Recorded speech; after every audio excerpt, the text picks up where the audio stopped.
You just never know with wrestling. No idea how this stuff happens, but hey, sports entertainment is totally bonkers. And what's that you say, man, over there yelling at me? You want some proof? Fine. For I am Simon from What Culture. Please hit that subscribe button. And here's the most 10 random WWE appearances. Number 10, Heath Slater on Raw, after he was fired. Yep. This wasn't a storyline either. It's not like we were trying to do some cool work shoot thing. WWE had let Heath Slater go when they called him back up and asked him for one more night.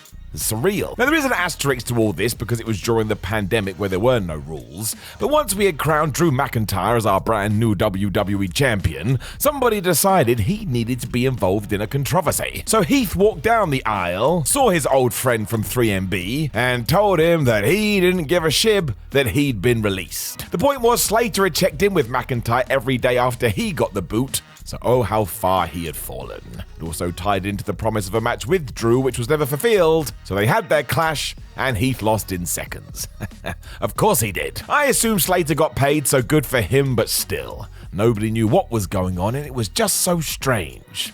Let us never go back to this time. It was rubbish. Number 9, LOD 2003. Now that does rhyme, so there must be something to it, and while most of us remember LOD 2000, it was during that stupid time where everything had to have 2000 put on the end of it, not many talk about this. Because 3 years afterwards, WWE wouldn't let it go. And yeah, here came the Legion of Doom once again. It was just Hawk and Animal. We weren't toying with the lineup this time. Something was quite clear. The former Road Warriors were not the force they once were. It was a Jim Cornette idea, as he thought current tag team champions RVD and Kane beating these two would help establish them as a pairing. But it didn't. I mean, it only lasted 3 minutes, and even then Hawk found a way to create some chatter. After he got hit with the 5-star frog splash, he kicked out at 3.1. He ain't jobbing, brother. And it's not a big surprise that most have forgotten about this, because it was not the best use of a legendary team. But hey ho, we did it anyway. Number 8, Von Wagner's on SmackDown. For one night only. It was during a time where General Manager Adam Pearce felt threatened, I suppose, so all of a sudden, bam! There was NXT's Von Wagner, mostly because he was really big. He could look intimidating. I guess he didn't look scary enough though, because we never saw him on the main roster again. That's right. He was back in developmental with people acting like this never happened, and I need an explanation for this. Like, did Vince McMahon just ask for a tall guy and then forget? And what does Wagner think about all of this? He must be baffled too. I'm sure he will get his big run soon, but this will forever be a bizarre footnote when WWE goes nuts. I think they reckon we don't think about this stuff as well, but nope. We're nerds, we remember it all. Number 7, Tatanka's 2016 WWE run. That's right, not 1996, not 2006, 2016. Now, fair play to Tatanka, you make that money. But who signed this off? I would also never begrudge anyone a job, but the issue was we failed to explain this, meaning loads of new fans did not know who this was.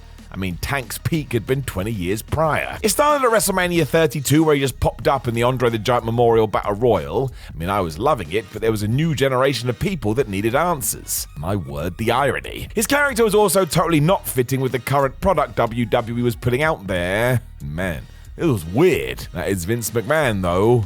Just do stuff, because why not? Number 6, Dory Funk Jr. in the 96 Raw Rumble, which is essentially the same issue as what we just chatted about. Now, you cannot say that Dory Funk Jr. wasn't a legend because he was. Go back in the day and honestly, the amount of classic matches this guy was involved with changed the game. I also suppose we were looking for some surprises in the mid-90s, however, and when somebody suggested Funk, I bet they were stunned when it got the green light. And again, he did deserve this, but McMahon was so adamant about not having old wrestlers on TV, signing this off was baffling. It was only a few years after he had shipped off Hulk Hogan because he was in his 40s. Well, Dory was 55 here, but I guess it was a one-night only deal and he didn't do much. When you watch it today and he does arrive though, you do a double take. Where did he come from? Where did he go? Nobody knows. Number 5, Carolina. So this is out there, even for this list. It should have been so different for Sin Cara when he came in as Triple H's first big signing, because go watch his work in Mexico. The then Mystico was amazing. It didn't work and almost instantly WWE did give up on him, and yet in 2019 all of a sudden this happened. In order to justify a feud between Cara, Zelina Vega and Andrade, NXT wrestler Catalina Garcia was called up, renamed Carolina, and sold as Sin's new friend. What? It only lasted 2 weeks and her name was mispronounced constantly, which made this feel like a fever dream. Was it meant to happen? Or was it an accident that got out of control? We still don't know. After a fortnight, she disappeared too. So maybe we did imagine this. You tell me. I'm not entirely sure what I did or didn't see. Number 4, JUSHIN LIGER in NXT. So at least this one was cool. Mad, but so cool. If you don't know, JUSHIN Thunder Liger is a bona fide legend, and we wouldn't have the wrestling we do in 2023 without him. He is living royalty, and to say he never had a bad match isn't an understatement. Man was amazing. So when we learned he was coming in to work a takeover in 2015, well, we all stood still. This was a proper moment, and the fact he was facing Tyler Breeze too, well, it was all warm and fuzzy in your tum-tum stuff. The fight itself was fascinating to watch, especially because at the time Liger was under contract to New Japan, and it's such a shame this didn't open the door to do more crossovers. Now I suppose we have crossed this divide because we do have the Forbidden Door show with AEW and NJPW, but we were close here. And yet oh so far. Number 3, Kylie Ray debuts on Main Event. And nobody warned us. Just happened. It was a total opposite to what WWE usually does, because if there is a hot independent talent, 9 times out of 10 you get signed to NXT and they see what you can do. Kylie Ray took a different path, because on the 15th of December 2022 episode of Main Event, Dana Brooke's opponent was her. Aside from a brief run in AEW, Ray had mostly been an independent talent, and yet here she was getting her shot in front of a live WWE crowd. Now sadly this didn't work out. I think she would have smashed it, but still. What a cool experience all around.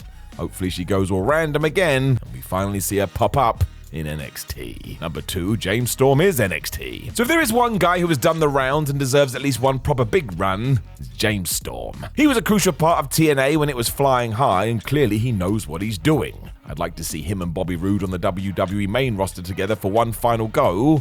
Their tag team stuff still rocks. For some reason though, this never happened. Not properly anyway. Because while Triple H did bring Storm into NXT in 2015 when it seemed like it was time to see what we could do, within about a day, it was all over. Thankfully, Storm has given some insight into this, because while everybody there treated him very nicely and he got offered a good contract, he and his wife were trying to have a baby at the time, and James didn't think the WWE schedule would be the best plan. So there you go. He is still active, so I would like to see it, even if it's only for 6 months. Then you can draw a line under it and say he had a very respected career. Number 1, Vink. You don't know who this is, and I don't blame you. It is back to the pandemic era where again there were no rules, but yeah, Brandon Vink just showed up on Raw and nobody knew what was happening. Who is this guy? Well, it was Duke Hudson from NXT, who was great by the way, which is why it was so silly to debut him with no fans. It's like cutting off Superman's cape. On April 27th, 2020 though, he and Shane Thorne did defeat Ricochet and Cedric Alexander, which sounds like a big deal, until you learn they had done this match 7 days prior with the opposite result. So we were just playing wrestling tennis. It also had no point, and soon both these guys were gone.